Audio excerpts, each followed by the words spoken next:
우리가 교회로 살아갈 때 탄탄대로가 아니라는 걸 우리 다 알죠. 그러니까 예수님을 믿으면 아프지도 않고 뭐 직장에서도 잘 되고 세상에서 부러워할 만한 어떤 시선을 받고 그런 게 아닌 걸 우리가 다 알아요. 이게 뭐지? 그래서 성경에서 말하는 교회의 삶은 항상 핍박이 따라요. 그게 교회의 정체성이에요. 그래서 사실 핍박이 없다면 내가 교회로 살고 있는지 돌아봐야 돼요. 뭐 지금은 우리가 막 매를 맞거나 그러진 않지만 교회로 살아갈 때 핍박, 고난은 반드시 있어요. 근데 우리가 구분해야 될 게 있어요. 고생과 고난은 다르다는 거예요. 여기서 말하는 것은 고생은 내가 예수님을 믿는다고 말하고 교회로서 열심히 있지만 열매가 없어. 사실 그것은 고난이라고 할 수는 없어요. 고생이죠. 만약에 내가 하나님 앞에서 살아갈 때 치열하게 핍박받고 그 속에서 또 진하게 예수 그리스도의 보혈이 전해지고 열매가 맺어진다면 그건 성경에서 말하는 고난이라고 할 수 있어요. 그래서 고생과 고난은 우리가 반드시 구별하고 가야 돼요. 그리고 고난이 있을 때 무슨 능력으로 이겨낼 거냐, 그러니까 교회의 능력이라는 게 도대체 뭐냐 라는 것도 봐야 돼요. 그래서 고생과 고난, 그리고 고난이 있을 때 어떻게 그 고난을 이겨낼 것이냐, 핍박을 이겨내는 능력이, 교회의 능력이 도대체 뭐냐, 이거를 오늘 본문을 통해서 잠깐 보려고 해요. 사도들이 핍박을 받고 있죠. 오늘 본문 전에 보면은 안진뱅이 일으켰을 때 엄청 종교 지도자들 가운데 서서 엄청 혼나요. 그러고서 예수 그리스도의 이름을 더 이상 전하지 말아라, 경고 먹고 돌아가죠. 그래서 공동체에서 기도를 했을 때 그것을 자세하게 나누고 같이 기도했을 때 하나님이 그들을 인도하신 방식은 그래 예수님 전하지 말고 너네 몸 사려, 이게 아니었죠. 성령 충만해져가지고 그들이 엄청나게 숨바꼭질을 잘하게 된 사람들이 아니에요. 그들이 막 숨는 능력이 엄청 높아지거나 그들이 전하는데 아무도 막 종교 지도자들이 다 마음이 바뀌거나 그런 일들이 일어난 건 아니었어요. 오히려 그 환경, 그 핍박 속에서 더 강하게, 더 담대하게 하나님의 말씀을 전하게 됐죠. 그게 하나님이 그들을 이끄신 방식이었어요. 그리고 하나님의 능력이 그들이 가는 곳마다 드러났죠. 병이 치유되고 안진뱅이가 일어나고 이런 능력이 계속 행해졌어요. 이게 하나님의 교회를 인도하시는 방식이에요. 그리고 오늘도 핍박을 받아요. 바울이 전했더니 또 종교 지도자들한테 잡혀가죠. 근데 이 교회, 이 사도들, 제자들이 이런 삶을 살아갈 때 어떻게 이걸 이겨내느냐는 거예요. 교회로 살 때 우리도 사실 이걸 살아야 돼요. 예수님 전했을 때 칭찬받기보다는 뭔가 고난이 있고, 그리고 예수님 다시 오실 때까지 우리는 치열하게 그 고난 속에서 더 담대하게, 왜냐면 하나님 그렇게 이끄실 거니까. 우리가 교회라면은 우리가 하고 싶지 않아도 더 담대하게 하나님 말씀을 전하게 될 거예요. 왜냐하면 성령께서 역사하시고 충만하게 되면 일어나는 일이 하나님이 더 드러나는 거거든. 그래서 우리는 그걸 피할 수 없어요. 근데 그럼 우리가 초점을 맞춰야 될 능력이라는 게 도대체 뭐냐는 거예요. 우리가 만약에 그걸 스펙으로 생각할 수도 있어요.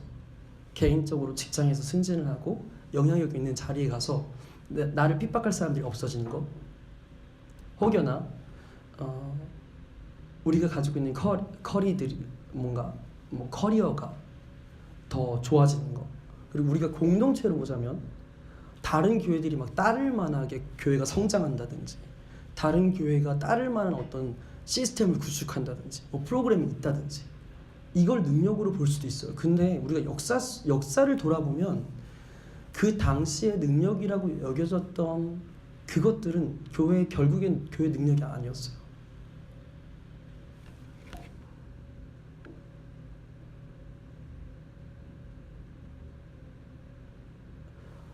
제가 어떤 선교회에 갔어요. 선교회 모임에 갔는데 그 모임에는 변호사, 판사, 교수님들이 엄청 많아요. 그리고 그게 되게 자랑이에요. 그래서 그 선교회 갔다가 어떤 선교사님하고 얘기를 하느라고 서울역까지 이동을 해야 되는데 에쿠스가 한 대 왔어요. 뒷좌석에 타는데 슬리퍼가 뒷좌석에 있는 거예요. 신발을 신고 탈 수 없는 차예요. 왜요? 깨끗해. 몰라요. 그렇게 돼 있어요. 그 슬리퍼를 갈아 신어야 돼. 차를 타려면. 근데 알고 보니까 그 운전하시는 분이 우리나라 탑5 판사인 거예요. 여성분이신데 TV에도 자주 나오세요. 그분이 운전하는 차를 타게 됐어요. 근데 그분이 정말 열정적으로 예수님을 따라요. 근데 그게 그 구성원이 얼마나 스펙이 있냐에 따라서 그 교회 공동체의 능력이 될까요? 그것도 아니에요. 그래서 지금 이 교회의 능력을 어떻게 가져갈 것이냐가 교회의 필요가 뭐냐하고도 연결될 것이고요. 왜냐하면 우리가 정말 다른 사람들이 따르는 모델을 마련해내야 돼. 그럼 그 모델을 마련하기 위해서 우리는 애쓸 거고 우리한테 있는 자원을 거기다 쓸 거예요. 그래서 이 초점은 되게 우리가 계속 사도행전을 보고 있듯이 연결이 다 돼요. 근데 지금 우리가 지금 말했던 어떤 스펙적인 거 그리고 세상에서도 능력으로 볼 수밖에 없는 그것을 갖춘 사람이 오늘 본문에 등장해요. 그게 가말리엘이에요. 가말리엘은 당시에 엄청나게 사람들의 인정을 받았어요. 예수님을 인정하는 사람은 아니었어요. 하지만 그 당시 유대인들에게 엄청난 명성이 있는 사람이었고 결국에 바울이 이 가말리엘의 제자예요. 22장 사도행전 우리 나중에 볼 테지만 22장 3절에 보면은 이런 고백을 바울이 자기를 소개해요. 같이 읽어볼게요. 시작.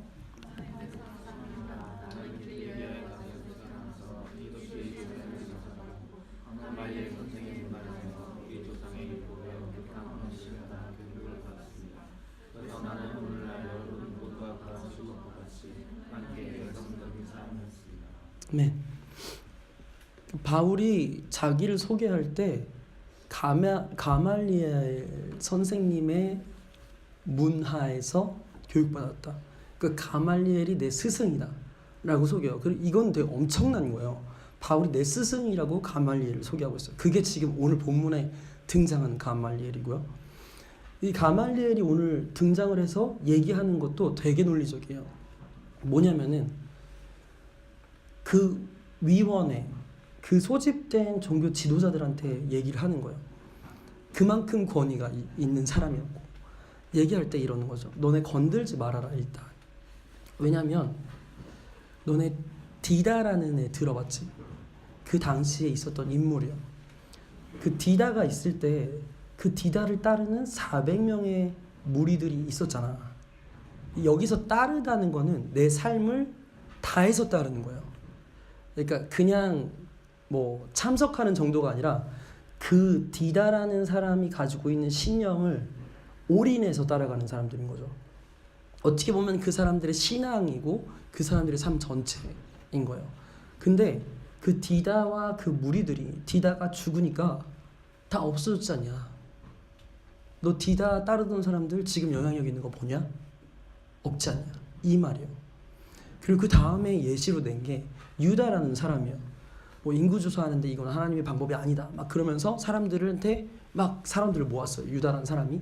그래서 저거는 하나님 방법이 아니야. 그래서 그거를 반란을 일으켜야 돼. 막 이렇게 해가지고 반란을 일으킨 사람이에요. 유다라는 사람이. 그 역사에도 분명히 기록이 돼 있는 사람이고.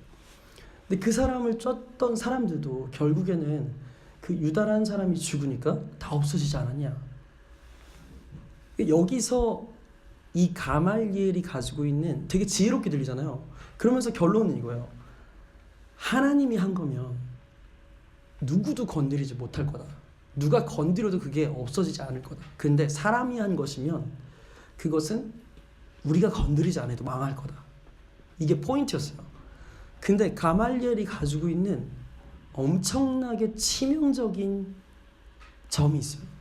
뭐냐면은 예수님을 그냥 디다나 유다 정도로 보는 거예요. 그래서 엄청난 스펙이 있거든요. 근데 예수 그리스도를 인정하잖아요. 그래서 이 사람은 세상에서 능력을 있고 세상의 인정을 받아요. 하지만 그것이 하나님 나라와 전혀 관계가 없는 거예요. 그래서 여기에서 우리가 주의를 해야 돼요. 우리가 교회로 살아가는 개인적인 삶이나 우리 공동체적인 삶에 있어서 뭔가 능력이 있어질 때 그것이 예수 그리스도를 인정하는 것과 관련이 없으면 잘못하면 하나님 나라와 완전 상관없게 가게 되는 거죠. 그래서 이거를 우리가 정말 주의해야 돼요. 그리고 가말리엘이 말하고 있는 게 맞아요. 결과적으로 봤을 때는 맞아요. 근데 우리가 쉽게 원리를 끌어내려고 하면 오류에 부딪힐 수도 있어요. 왜냐하면 우리 눈에 보기에 쉽게 판단할 때 지금 우리 눈에 볼 때 저 사람이 어떤 교회로서 뭔가 시작했어. 어떤 사람이 뭔가 운동을 시작했어. 근데 그게 되게 잘 돼 보여. 근데 결국에는 그게 망할 수 있잖아요. 근데 망함에도 불구하고 하나님이 그걸 쓸 수도 있어요. 그게 우리가 역사 속에서 보는 운동들이 다 그래요. 파라처치 운동도 그렇고 사실 메가처치 현상도 처음에는 메가처치로 끌려고 목적한 건 아니었잖아요. 오카는 목사님 같은 경우도 제자 훈련 이것도 프로그램을 만들려고 한 건 아니었어요. 그래서 하나님이 단기적으로 사용하시다가 결국에는 없어지게 할 것들도 있기 때문에 가말리엘이 말한 걸 가지고 우리가 신학적 원리를 끌어내는 거는 오류가 있을 수 있죠. 근데 결국에는 하나님이 허락하신 것만 남겠죠. 예수님 다시 오실 때 보자면. 그래서 우리가 결국에 하나님 나라에 임할 것 그것에 초점을 맞출 필요가 있어요. 지금 당장 눈에 보이는 결과 아니면 우리가 지속된다. 어떤 교회가 개척이 됐어요. 우리를 예로 들기 싫어가지고 어떤 교회라고요. 근데 그 교회가 반짝하다가 없어졌어. 한 5년? 아니면 조금 더 길게 10년 있다가 없어졌어. 그렇다고 해서 그 교회가 사람이 계획했냐? 그렇게 단정 지을 수는 없는 거예요. 왜냐하면 예루살렘 교회도 다 흩어졌어요. 근데 하나님께서 사용하셨죠. 그리고 에베소 교회도 마찬가지고 현존하지 않아요. 하지만 하나님께서 사용하셨죠. 이런 포인트들을 봐야 되는 거예요. 왜냐하면 마태복음 13장에 보면은 하나님 나라의 특성이 나오잖아요. 하나님 나라의 특성 자체가 엄청나게 티가 안 나요. 그 13장에 하나님 나라를 예로 드는 비유한 비유를 보면 겨자씨 그리고 가라지 알곡과 가라지 비유 그리고 누룩 비유예요. 근데 겨자씨는 아무도 큰 나무가 될 거란 기대를 할 수가 없어요. 싹수가 누런 거예요. 누가 봐도 이게 크게 될 만하구나 이렇게 기대할 수 없는 거죠. 그게 하나님 나라라고 말해요. 아무도 기대할 수 없지만 그것이 심어지면 폭발적으로 자라서 새들이 와서 쉴 만한 나무가 되는 거죠. 그리고 알곡과 가라지가 있어요. 알곡을 심었는데 나쁜 사람이 와서 사탄이 와서 가라지를 뿌려버렸어요. 그래서 알곡과 가라지가 같이 자라기 시작한 거죠. 그래서 일꾼들이 주인한테 물어봐요. 가라지 뽑아버릴까요? 그랬더니 주인이 대답하죠. 아니 가라지 뽑다가 알곡까지 뽑을까봐 두려우니까 결국에 다 자랄 때까지 놔둬. 그러니까 뭐냐면은 하나님 나라는 결국이 되기 전까지는 구별이 어려워요. 우리 교회 안에 섞여 있을 때 어떤 교회 안에 사람들이 모였잖아요. 이 사람들이 진짜냐 아니냐 구분이 어려워요. 우리가 판단할 자격도 없고요. 그래서 결국에 드러날 거예요. 우리가 먼저 정죄하는 것도 옳지 않고 물론 교회는 교회로서 권위를 가지고 권면하고 징계할 수 있지만 판단하는 것은 옳지 않아요. 그리고 또 뭐 있죠? 맞아요. 누룩. 이만한 밀가루 덩어리가 있어요. 근데 누룩은 요만큼이에요. 근데 난 이 밀가루를 변화시켜야 돼. 누구도 이 누룩의 양을 보고 이 밀가루 덩어리를 변화시킬 거라는 기대를 할 수가 없어요. 근데 누룩이 이 밀가루 덩어리에 들어가면 이 덩어리 전체를 바꿔버리는 거예요. 그게 하나님 나라의 능력인 거죠. 그래서 원래 하나님 나라는 티가 안 나요. 하지만 폭발적인 능력을 가지고 있죠. 그러면 우리가 다시 돌아가서 교회 능력이 뭐냐는 거예요. 40절에서 42절을 같이 읽어볼게요. 여기 없어요. 우리가 펴놓은 성경책을 가지고 40절에서 42절 같이 읽어보겠습니다. 시작. 그리하여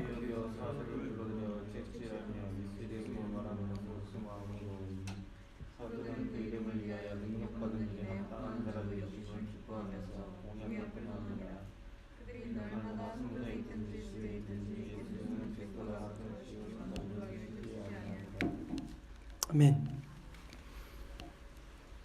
90년대 우리 다 있었죠. 90년대 없었던 사람은 없죠. 아직은 90년대 있었지. 90년대 태어났으니까. 그때 한국에 이제 컨템포러리 뮤직, 크리스찬 컨템포러리 뮤직이 들어오기 시작해서 CCM이라고 하죠. 그게 들어오기 시작해서 뭐 그때 소양 있던 그룹 뭐죠? 보스, 뭐 소리엘, 뭐 이런 그룹들이 등장하기 시작했죠. 그러면서 예배 때도 밴드를 쓰기 시작했어요. 그래서 화요 모임, 뭐 그러다가 뭐 캠퍼스 워십 생기고, 뭐 모교 모임 생기고, 디사이플스 생기고, 막 이렇게 해서 우리는 그 예배 가기 되게 바빴었어요. 마치 그게 교회 능력인 것처럼. 그리고 그 영향은 아직도 있어요. 그래서 주일 모임이 되게 잘못하면 건강하지 않게 강조되죠. 뭔가 찬양 속에 내가 찬양하는데 그 자리에 있으면 내가 바뀌는 것처럼.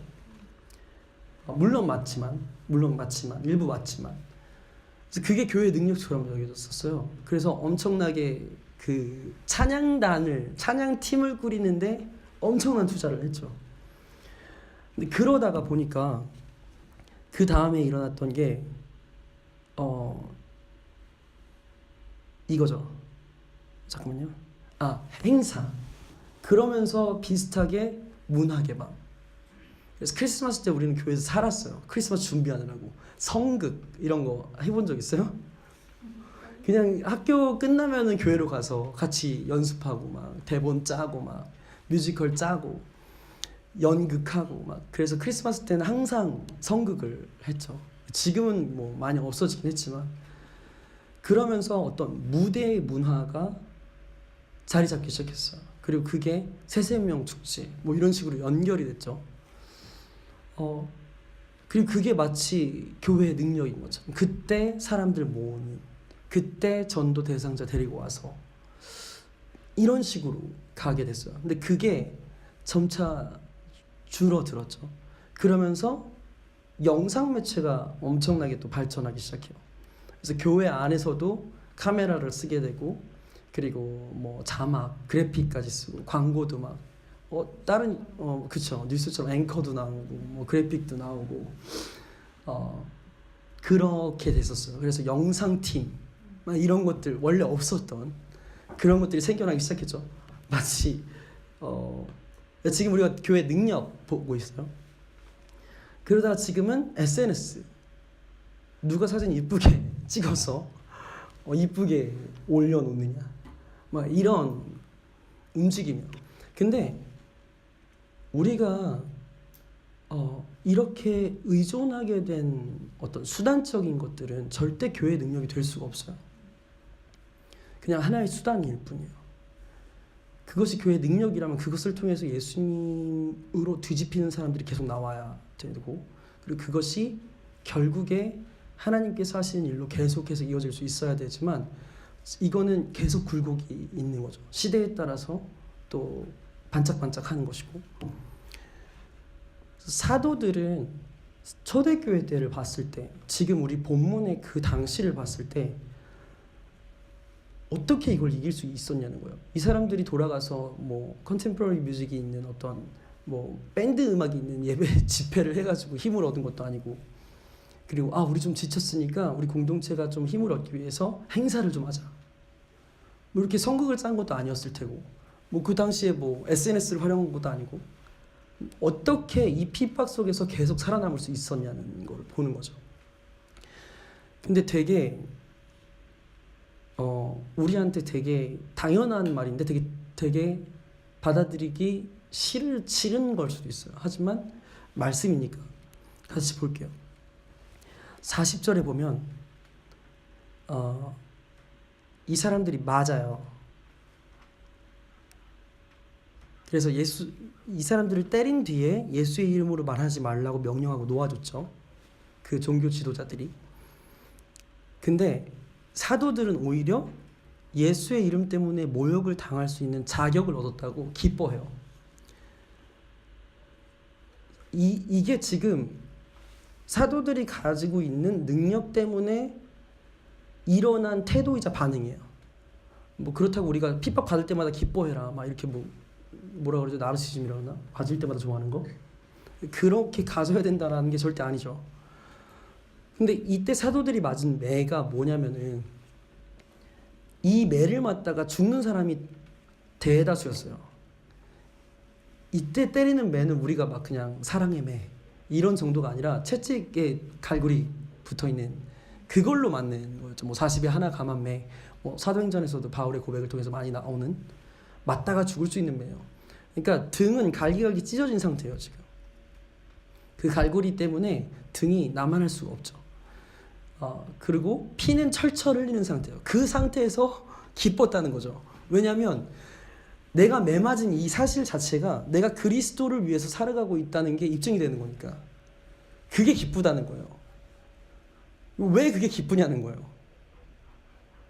그리스도 때문에 우리가 다 살아가요. 우리가 그렇게 고백을 해요. 근데 우리가 언제 기뻐요? 이게 연관이 돼야 된다는 거예요. 그리스도 때문에 살아갈 때 내가 그리스도에게 충성했기 때문에 드러나는 고난이 있다면 우리는 기뻐도 돼요. 그 고난이 있을 때 우리는 기뻐야 돼요. 그게 교회의 정체성이에요. 좀 더 가볼게요. 이 사람들이 어떻게 그게 그렇게 기뻤냐면은 이게 있었기 때문이에요. 42절을 같이 읽어볼게요. 여기 보고 시작. 그들은 날마다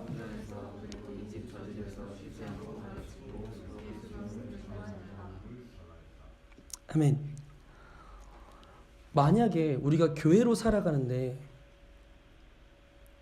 더 편하게 내가 교회로서 더 편하다.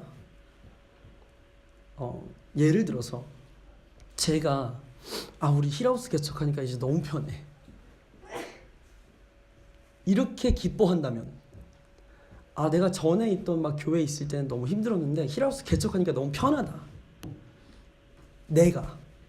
내 배부를 수 있고 등 따실 수 있고 이렇게 된다면 누가 봐도 건강한 게 아니겠죠. 혹여나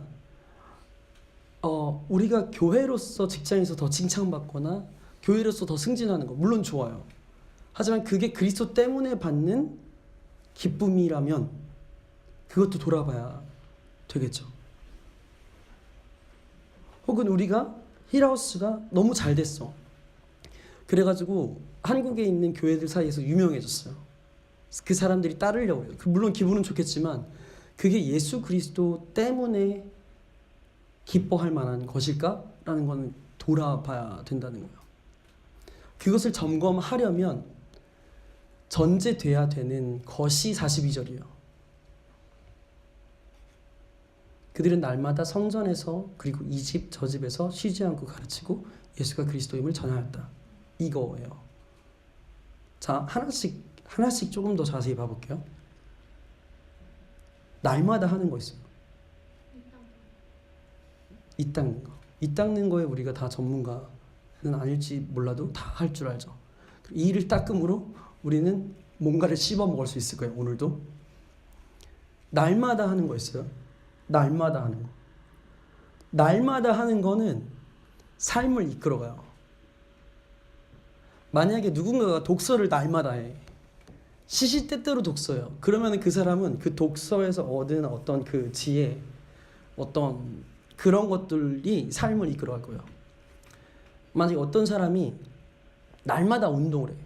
그럼 이 사람의 건강은 되게 좋겠죠. 안 하는 사람보다. 날마다 연주를 해. 그러면 당연히 연주 실력이 엄청 늘겠죠. 날마다. 하루도 빠짐없이. 근데 또 반대로 부정적으로 날마다 불평해. 그러면 그 불평하는 능력으로 살 거예요. 뭘 해도 그 불평이 영향을 끼칠 거예요. 날마다 부정적이야. 그러면 그 사람이 가는 어떤 진로라든지 방향이 진취적으로 나가기가 엄청 어려울 거예요. 근데 또 날마다 긍정적이야. 그럼 또 그거에 따른 영향이 있겠죠. 날마다 하는 것은 엄청 중요해요. 날마다 내가 습관적으로 뭘 하고 있느냐는 정말 잘 돌아봐야 돼요. 그리고 그것이 교회의 덕을 위하지 않은 거라면은 과감하게 잘라낼 필요가 있어요. 왜냐면 날마다 내가 습관적으로 행하고 있는 그것들 때문에 오늘 내가 있거든요. 그래서 우리가 계속 그거는 우리 개인적인 삶 그리고 우리 공동체적으로 날마다 하는 게 뭐지? 이거를 철저하게 돌아보고 날마다 하는 것이 우리 문화가 될 수 있도록 성경적인 문화가 될 수 있도록 해야 돼요. 근데 오늘 본문에서 말할 때 사도들이 날마다 했던 것은 이거였죠. 다시 한번 읽어볼게요. 시작. 날마다 성전에서 그리고 이집트 집에서 쉬지 않고 가르치고 예수가 그리스도인 것입니다. 아멘. 이게 교회 능력이에요. 근데 분명한 건 뭐냐면은 가르쳤다 이런 행위가 강조될 수는 없어요. 왜냐하면 강조되고 있지만 여기서 말하는 건 예수 그리스도예요. 예수 그리스도를 가르칠 때 예수 그리스도가 더 드러나는 거예요. 예수 그리스도를 가르칠 때 내가 고백하잖아요. 내가 알고 있는 예수 그리스도를 다시 돌아보잖아요. 그러면서 예수 그리스도의 영광이 드러날 수밖에 없는 거예요. 하나님이 뭘 하셨는지. 그래서 우리가 계속 우리의 삶을 여기를 중심으로 세팅해야 돼요.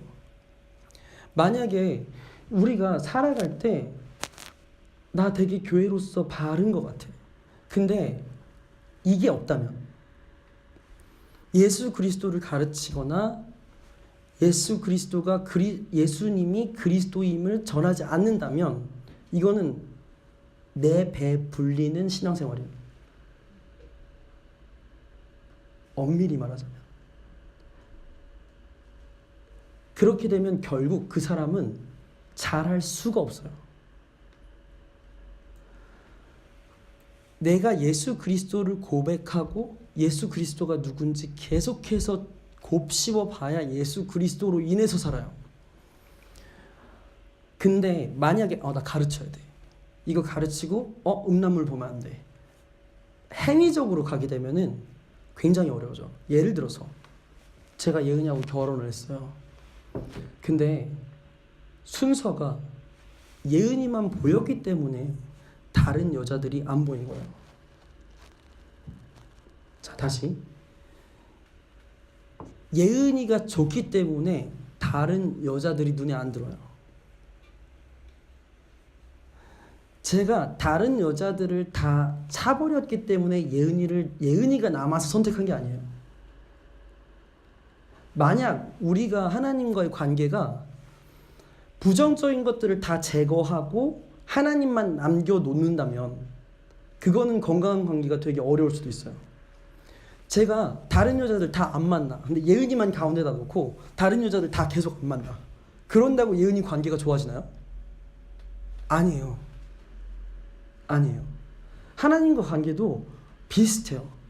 내가 다른 행위, 하나님이 싫어하는 행위를 다 안 한다고 하나님 여기 가운데다 놓고 계속 그거를 다 쳐내.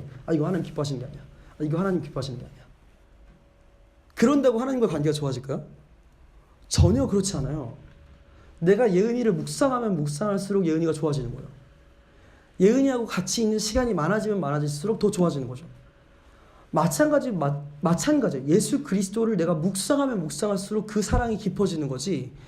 내가 예수 그리스도가 원하는 삶이 뭐지라고 이렇게 하면서 율법적으로 살아간다고 해서 그 관계가 깊어질 수 없어요. 예수님을 묵상하고 예수님을 드러내야 내 옆에 있는 사람한테 내가 왜 이렇게 사는지 설명할 수 있어요. 내가 여기서 가르친 것은 하나님 나라에 관련한 일이에요. 하나님 나라에 관련한 일을 가르친다. 제가 현수한테 가르친다 라고 했을 때 이것은 어떤 의미를 담냐면은 현수의 삶 속에 하나님 나라가 비춰졌을 때 어떤 일이 일어나는지 우리가 같이 얘기하는 거예요. 현수의 삶 속에 하나님 나라가 비춰졌을 때 어둠이 물러갔을 때 어떤 상태가 될지를 우리가 성경을 통해서 계속 확인하는 게 가르치는 거죠. 하나님 나라를 가르치는 거예요. 그리고 예수가 그리스도임을 전하는 것이 뭐냐면은 그리스도는 기름 부음 받은 자라는 거 우리 다 알잖아요.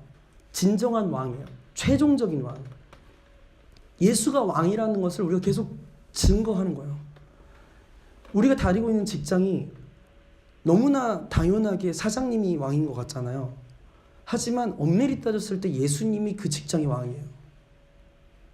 우리가 인정하기 어려울 수 있어도 우리 가정, 우리 부부, 우리가 있는 모든 것이 거기에 왕은 예수 그리스도 한 분이세요. 그 예수 그리스도께서 그 질서들을 세팅해 놓으셨을 뿐이지 내 눈에 보이는 어떤 상황이나 현상이 그것을 다 말할 수 없어요. 그래서 계속 우리가 그 작업하는 거예요. 믿음의 눈을 가지고 진정한 왕이 누구신지 인식하고 진정한 왕을 이 직장에 내 삶 속에 이 환경 속에 진정한 왕을 예수 그리스도로 세팅했을 때 예수 그리스도로 놨을 때 어떤 일이 일어나는지 그것을 우리가 만날 때마다 계속 얘기하고 그것을 계속 나누는 거죠. 그게 여기서 말하는 예수가 그리스도임을 전하는 거예요. 이게 없다면은 우리는 자라날 수가 없어요. 그리고 이것이 유일하게 교회의 능력이에요. 왜냐하면 예수 그리스도가 드러나기 때문에. 우리가 예수 그리스도를 드러내지 않는다면 아무리 우리가 조직적이고 시스템이 좋고 우리가 안정적인 공동체가 되더라도 전혀 소용없어요. 하나님 나라와 관련 없어요. 예수 그리스도가 드러나지 않는다면 우리 각자의 개인의 삶 속에서 예수 그리스도가 드러나지 않는다면 언제까지 일요일날 모여서 이 모임 하나 의존해서 살아갈 수 없을 거예요. 분명하게. 왜냐하면 예수님을 우리가 말하고 예수님을 서로 가르치고 예수님을 더 묵상할 때 우리가 예수님한테 얻는 힘이 뭔지 그래야 경험할 수 있어요.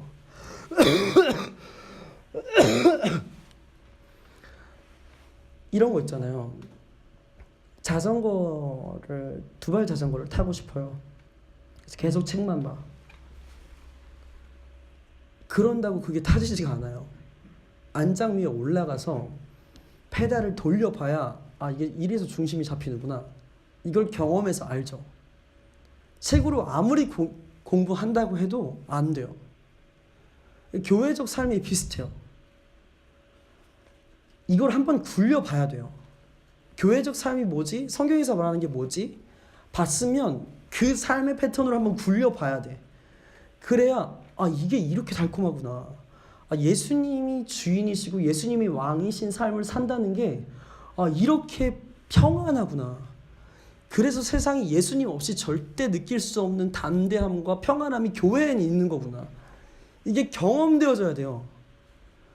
우리가 아무리 모인다고 해도 그것이 서로에게 드러나지 않는다면 예수 그리스도가 누구신지 창조주 하나님이 얼마나 위대하신지 우리가 서로 얘기하지 않는다면 우리 삶 속에 그 사람에게 나누지 않는다면 전혀 소용없는 거예요, 사실. 그래서 우리 같이 기도했으면 좋겠어요.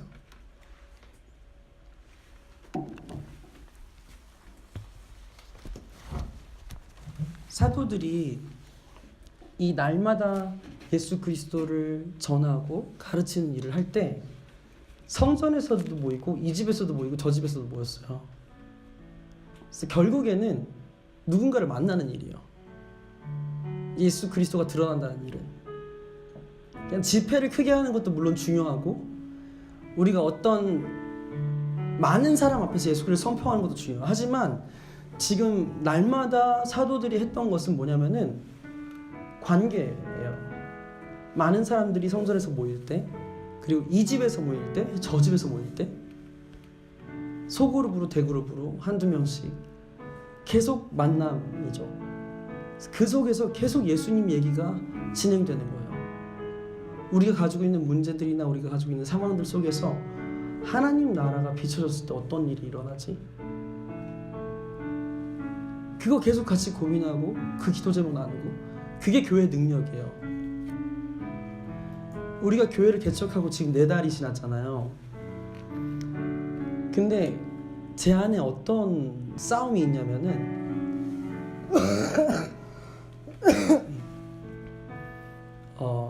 이제 사역을 주변에서 다 하고 있잖아요. 그리고 연말이면은 목회자들을 만나요. 동기들. 그러면 되게 유명한 교회에서 사역하는 사람들도 있고 그렇단 말이에요. 그러면은 우리 눈에 쉽게 보기에는 우리가 안정적으로 되려면 어떻게 세팅하면 된다는 게 사실 계획은 나와요. 근데 그게 교회의 능력이냐 봤을 때는 그렇지 않아요. 그래서 계속 싸워가는 거예요. 근데 결국은 뭐냐면은 그냥 우리가 예수님 다시 오실 때까지 우리가 있는 자리에서 우리가 가족으로 여기는 사람들과 예수님 나누고, 그리고 예수님이 필요한 사람들이 있을 때, 느껴질 때, 누군가가 나한테 복음을 필요로 할 때 그 사람과 또 예수님 얘기하고, 그게 다예요. 사실 그렇게 평범한 교회적 삶이 우리가 이 땅에서 반드시 살아내야 될 사명이에요. 그래서 너무 뛰어나고 화려하게 그게 우리가 지향해야 될 방향이 아니라는 거. 그냥 누구도가 알아주지 않아도 성전에서, 그리고 저 집에서, 이 집에서 그냥 예수님 얘기하는 거. 하나님 나라가 비춰졌을 때 어떨지 우리가 다시 성경으로 돌아가고 같이 기도하고, 그게 교회의 전부예요. 그 예수님이 드러나는 거. 그래서 우리가 같이 기도할 때 우리가 사는 삶이 고생이 되지 않았으면 좋겠다고 기도했으면 좋겠어요. 우리 각자 다 힘듦이 있잖아요. 근데 그 힘듦을 예수 그리스도가 왕이라는 것만 다시 놔둬도 그 힘듦이 다시 재구성될 거예요. 그리고 우리가 의지를 가지고 노력해서 우리의 삶을 왕이신 예수님 앞에 다시 세팅하는 거죠. 그래서 우리가 열매 맺는 고난이 될 수 있도록, 우리 삶의 힘든 부분들이 열매 맺는 고난이 될 수 있도록, 예수님을 드러낼 수 있는 고난 될 수 있도록 좀 같이 먼저 기도하겠습니다.